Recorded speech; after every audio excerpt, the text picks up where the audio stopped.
I was diagnosed at 2 years old with a profound bilateral hearing loss. And through that process, met lots of audiologists, school psychologists, speech therapists, and without that service, I would not be sitting here doing that interview. And that's the most powerful thing, and that's what I want to give back in my lifetime as well.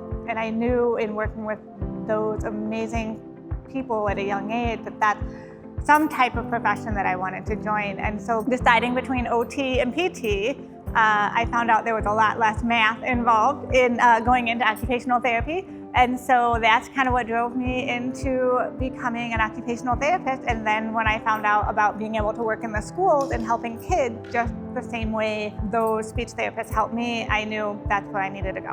What's really amazing about my job in the schools is that there isn't anything that we don't do. So our job is to make sure that all students with disabilities can access and participate in their educational program. And so when I say access, it means do they have the physical ability or the mental ability to be able to access and participate? Can they turn the page of a book? Can they open their locker? Can they come down the bus stairs? Can they use the restroom? Can they write their name on their paper? Everything that's involved with being a student, their occupation is being a student. I get to help in all of those areas. The activities that I do with the kids range because our scope of practice is so huge, nothing is off limits. And so I do a lot of observation, a lot of problem solving. My number one goal is to provide accommodations and modifications that allow them to stay within that classroom, within the context that they're learning.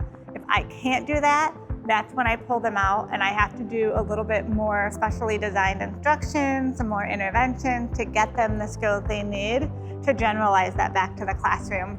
So that involves creating sensory diets. It involves providing specialty paper, learning how to turn the knobs for opening a combination locker. It's a lot of problem solving. That's what we do all day long. This job is all about being selfless. It's about giving until you have nothing left. But I can tell you on the flip side, there's a lot of rewards. Watching them eat their first meal without having sensory overload and gagging and being able to tolerate the food. Watching a student use a switch to hit a button on a communication device to say their first word. Watching a parent put a child down for naps without dysregulating. All of those things I get to see and be a part of every single day. So there isn't an aspect of my job that is not rewarding. There isn't a day and a moment where the stars don't align because we problem solve until they do. My favorite thing about working in Northern Michigan is that I never have to go over 65 miles an hour. Life is slow paced and you get to take time. You get to take time to enjoy the scenery, the water, the different seasons.